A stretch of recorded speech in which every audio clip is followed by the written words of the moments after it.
Now let's review the facts of this case. If you are a law student, lawyer, or legal professional, click below for the complete case video, including the review of the parties, procedural posture and history, case issue, court holding and rulings, policy established, case key terms, and much more.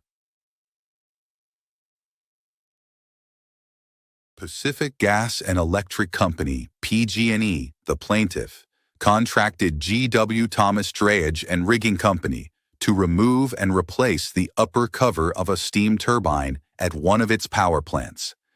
During the process, the heavy cover fell and caused significant damage to PG&E's exposed turbine rotor. As a result, PG&E filed a lawsuit seeking over $25,000 in damages, relying on the indemnity clause within the contract, which it claimed covered any property damage, including to PG&E's own equipment.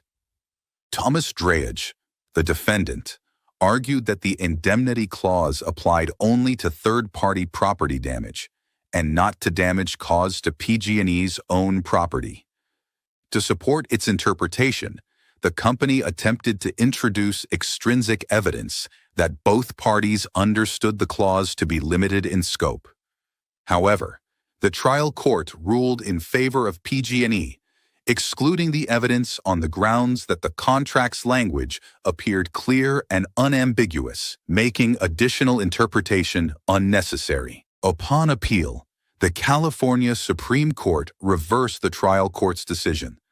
The court held that even when a contract appears unambiguous, extrinsic evidence is admissible to determine the true intent of the parties. The ruling emphasized that contractual meaning is governed by mutual understanding, not just the literal text. To view the entire video explanation and the thousands of additional case and topic videos, click below and subscribe for optimal law school performance.